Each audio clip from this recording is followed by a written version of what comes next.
for the next few weeks, we're going to talk about family, beginning this morning with prioritizing family.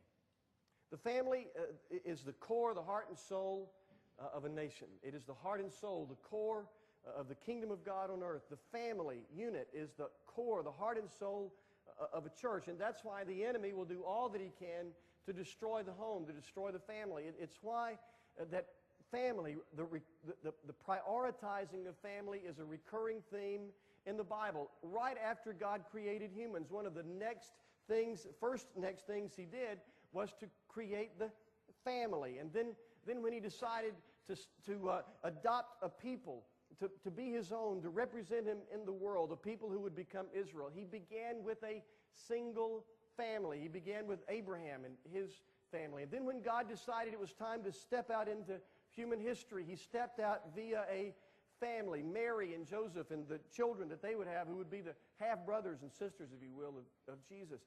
God has always prioritized family. All the way back in Deuteronomy 24:5, there's a really interesting verse. It says that when a couple gets married, they shouldn't do anything else except focus on their family, their new family for a year. It speaks specifically of the man. He says he should not go to war, and he should not have any other burdens laid on him other than, it says, bringing happiness to his wife for an entire year. Now, we don't practice that anymore. It's not mentioned again in the New Testament, but you can see the priority that early on God is giving to family. In Mark 7, Jesus is addressing some religious leaders, and he says, you guys are taking money that you should be giving to support your aging parents, and you're giving it to the temple. He said that's hypocritical. He's not saying that they shouldn't have given money to the temple, but he said you shouldn't take that which you should use to support your aging parents and give it to anybody, including the temple. Let's prioritize our families when the PTA and the office and the church want more of you than you ought to give.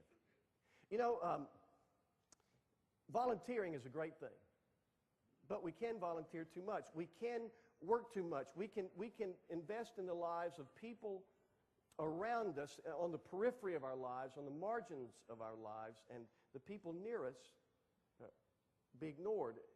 Laurie Beth Jones talked about sprinkler heads in the yard, and how she said that sometimes she has seen sprinkler heads that did a great job of watering the grass, several feet out, but that the grass right up next to the sprinkler head was brown and dry.